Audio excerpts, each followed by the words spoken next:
Welcome to Terrorific, the place where it's perpetually spooky season. I'm your host, Brandon O, and we have officially reached the back half of our Saw series exploration in our attempt to crown the number one most diabolical trap. I will say, doing my research for this episode, I did come to find out that Saw 11 is being released in 2025, so that is pretty awkward. I guess I'll have to have a special episode, Season 1 addendum, released at some point in the future, but that is a later problem. To recap our current standings, the winner from Saw 3, The Rack, was finally defeated after a 2-week winning streak by our winner from Saw 5, The Panini Press, aka the Peter Strahm trap, where the walls closed in on him, crushing him. In today's episode, we'll get into Saw 6, and we'll see how the Panini Press compares to our next crop of contenders.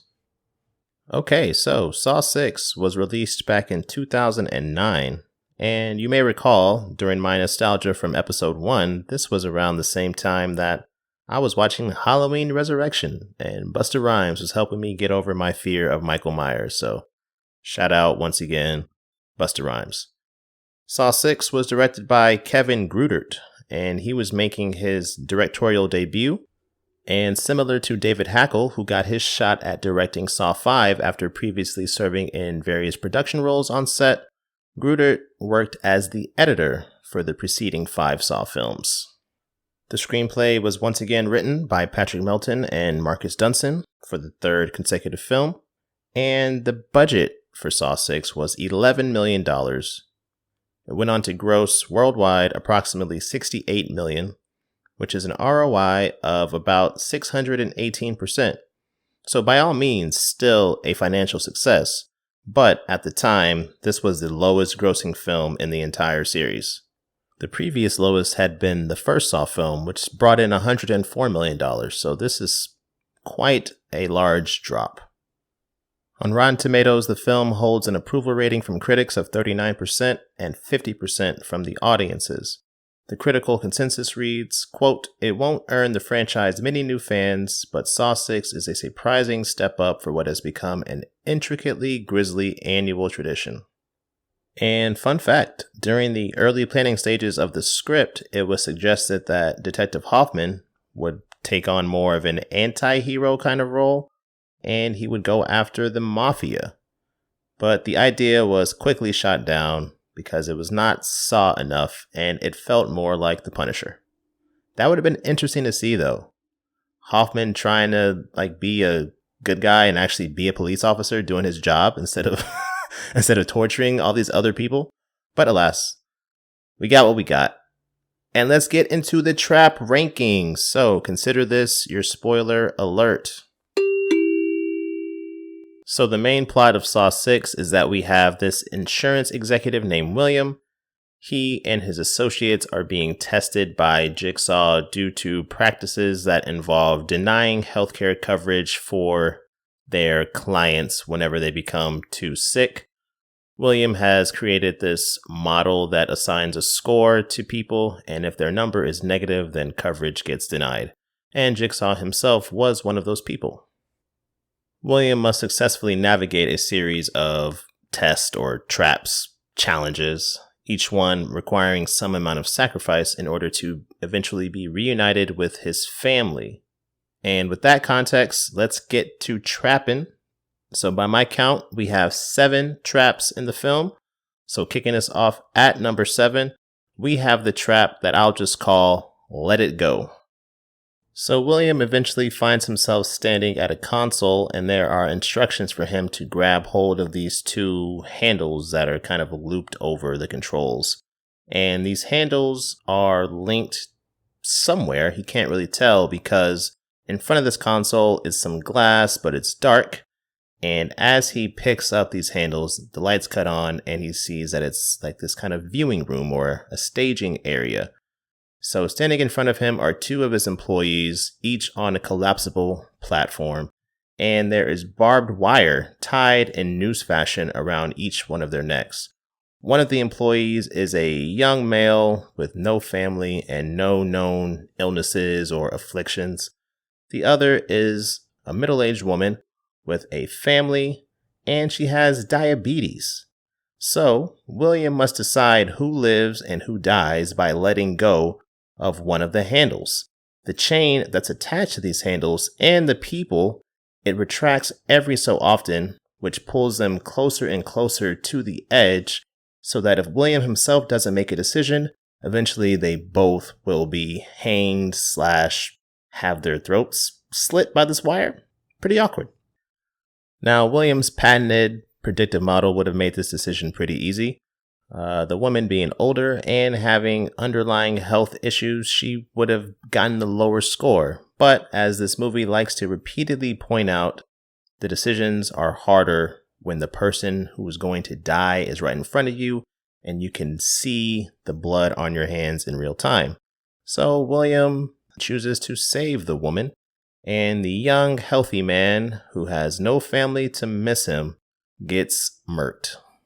I have this slotted in as the least diabolical trap in Saw 6 simply because the other traps either have more collateral damage or they're more gruesome. Number 6, we have the merry-go-round trap.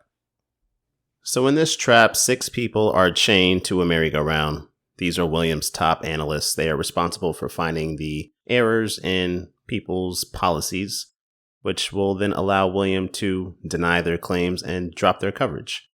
Now, of these 6, only 2 can survive, and William must decide whom. There's a mounted gun that will continue to fire until all 6 rounds are spent, so William doing nothing will result in all 6 of his associates' deaths. When he makes his choice on who to save, he must press a button, and when he does this, his hand gets stabbed, but it raises the gun into the air before it fires, sparing that person. And it's ironic that this trap involves spinning in a circle because it essentially just recycles our last trap. William is still having to decide who lives and who dies, the only differences being, 1, this time he has to sacrifice something himself, some pain, some blood, and 2, there's more people that have to die. And that's the only reason he gets the edge over the let it go trap. But overall, yeah, kind of a boring one, to be honest. So let's go on to the top 5.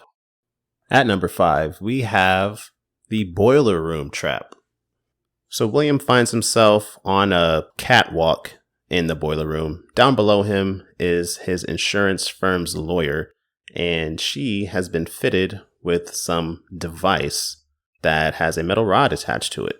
And if she does not cross the room in 90 seconds, this device will discharge and that metal rod will pierce her brain. It looks like one of those supposedly humane cow killing gun things.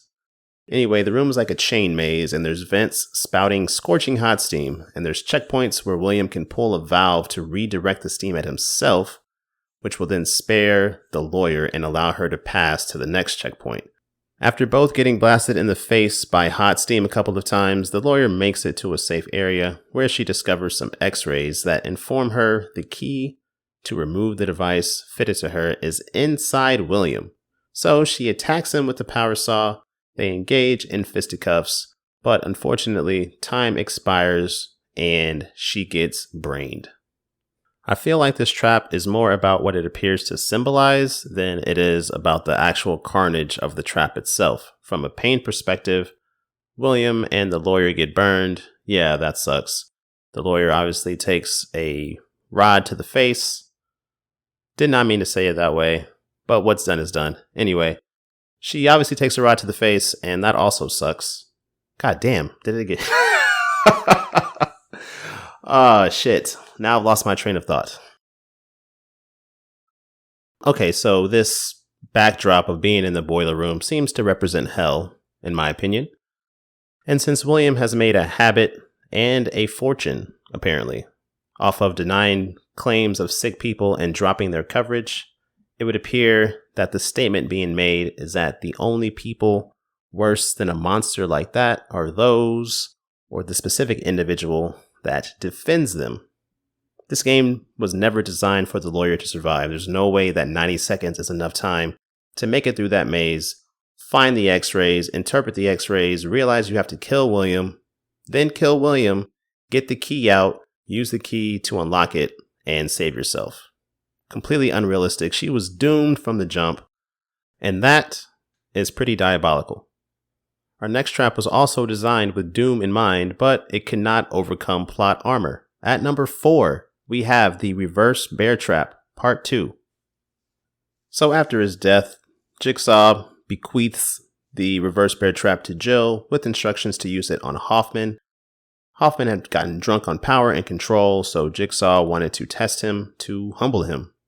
So Jill incapacitates Hoffman, ends up strapping him to a chair, and he has a timer with 45 seconds. No instructions are provided. Jill literally just walks out of the room and says, "Game over," ominously, and Hoffman is supposed to die. But Hoffman, this is not his first time at the rodeo, so he uses the trap to break one hand, unties his other hand, and then he wedges the trap in between some metal bars that are covering the opening at the top of the door to the room, and this prevents the trap from fully ripping his jaws apart once the time expires. At that point, he uses a screwdriver to work himself free, but he tears the shit out of his cheek in the process, and it flaps around, looking very gross and disgusting.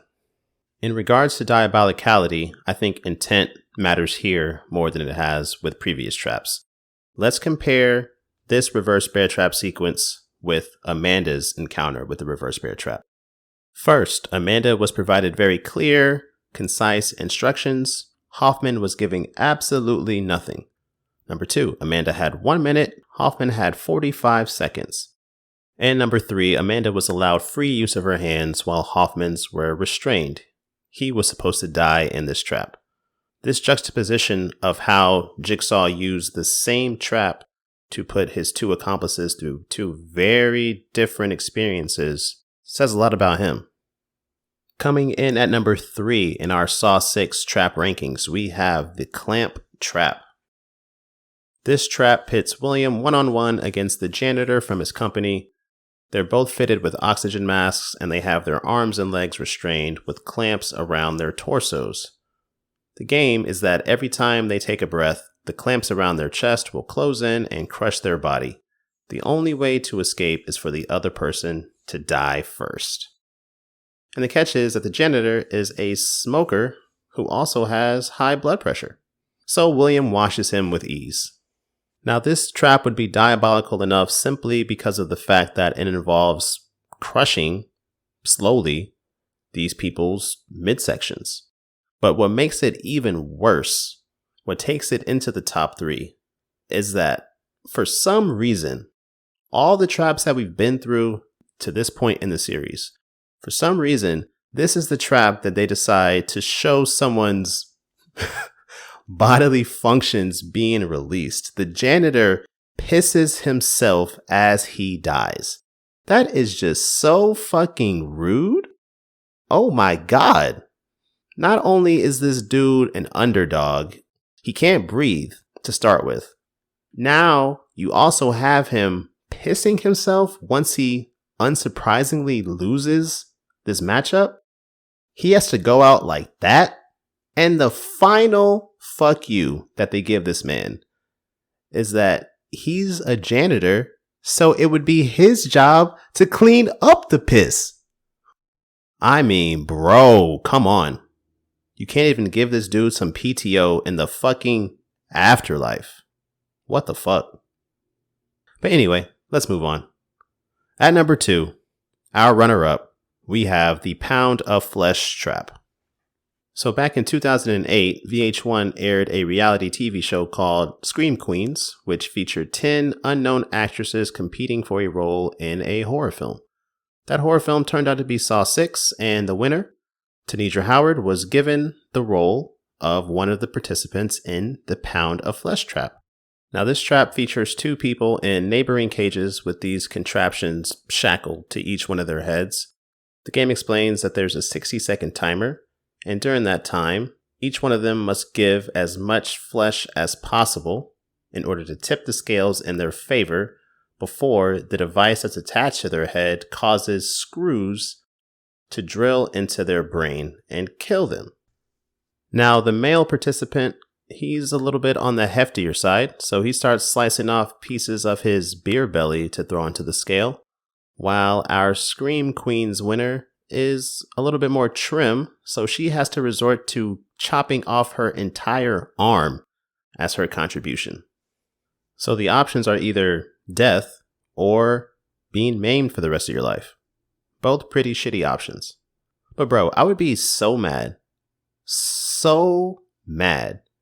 if I'm sitting there carving steaks out of my body only to watch the woman across from me throw her arm at the scale like Steph Curry shooting a buzzer beater, only for that shit to splash through with a second left on the clock. Bro, that is sickening. This trap was also responsible for what had to be the funniest moment in the Saw series to this point. Hoffman visits the survivor in the hospital and she's laid up talking about, whatever, the lessons she's learned from this shit. She had been engaging in like predatory lending practices. So she's like, yeah, I think Jigsaw wanted me to learn not to do this anymore. And so Hoffman is like, so did you learn?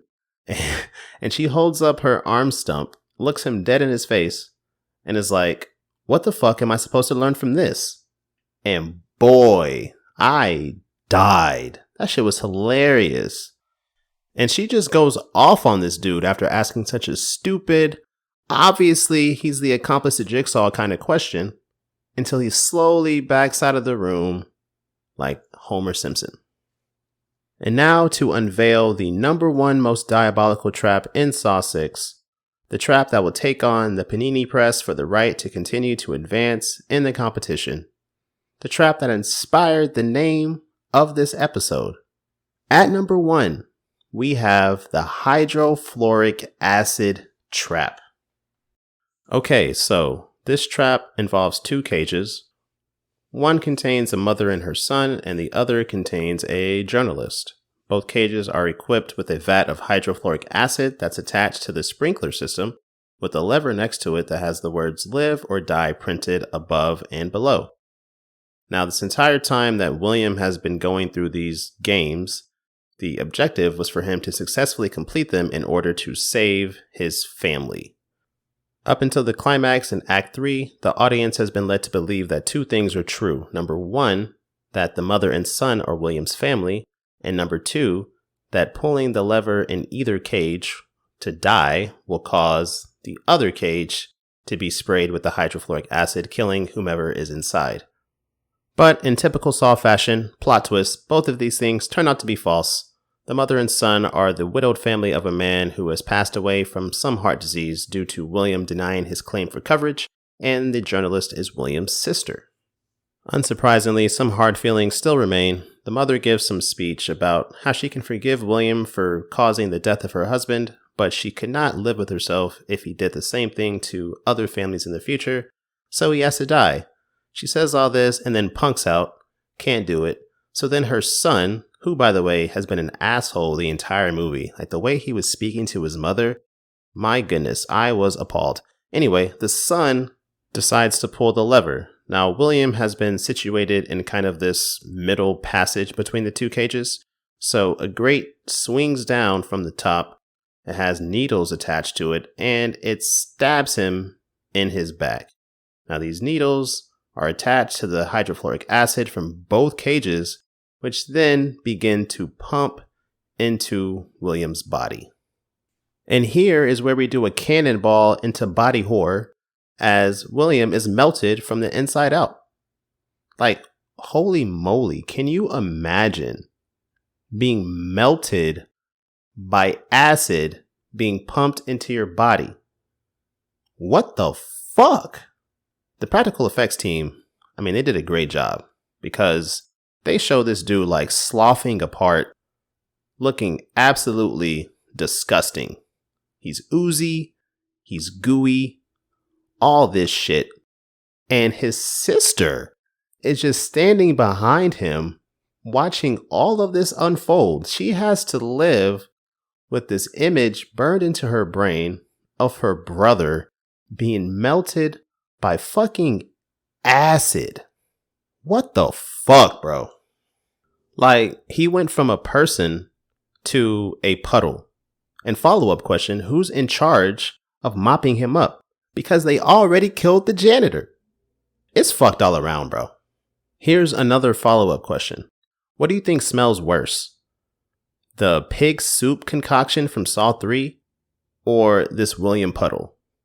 I think I would lean towards pig soup because I'm operating under the assumption that the hydrofluoric acid would have a strong chemical smell that would at least partially offset the smell of the blood and entrails, whereas the pig soup is just all blood and entrails and rotting flesh and gross shit. But how does the hydrofluoric acid trap compare to the panini press? Which one sucks more?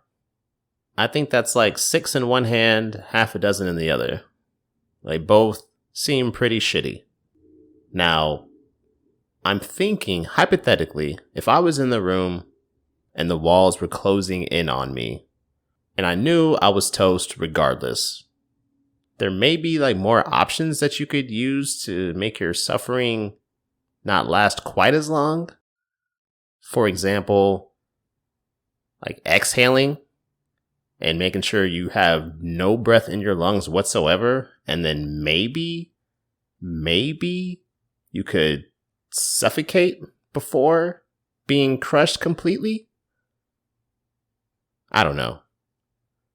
But for the hydrofluoric acid trap, I mean, goddamn, there's not really much you can do to avoid or lessen any of that suffering. Unless you, I don't know, can you rip a needle out and just chug the acid instead and just go down immediately? That doesn't sound much better. Fuck, man, I don't know. I think I'm going to go with the collateral damage as the tiebreaker. So with the panini press, Hoffman is also pinning all of his exploits on Peter Strahm, so he's being framed as Jigsaw's secret second accomplice.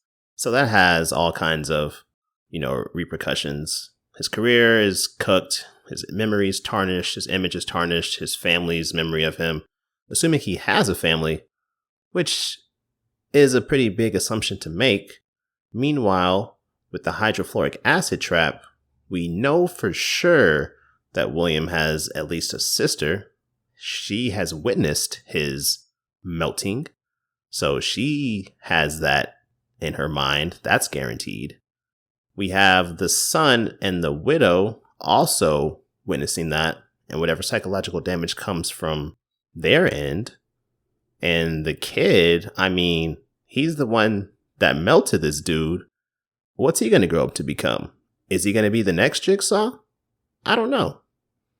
So combining what we know to be true with what could possibly end up happening, I think by the slimmest of margins, the slimmest margin thus far in our competition, I think I'm going to have to go with the hydrofluoric acid trap as the most diabolical trap from the first 6 Saw films, knocking off the panini press. Wow. I honestly thought the panini press was going to go pretty far. I didn't think it only lasts one movie. But when you melt someone from the inside out, I mean, fuck. That one seems like it's going to be hard to top. But we'll see. And now for my closing analysis, Saw 6 did something that the previous 5 films did not do, at least not so conspicuously, and that is provide social commentary. The victims of the traps, for the most part, were either, 1, involved with William's scheme of denying claims for medical coverage for sick patients, or they were predatory lenders, like our people in the pound of flesh trap.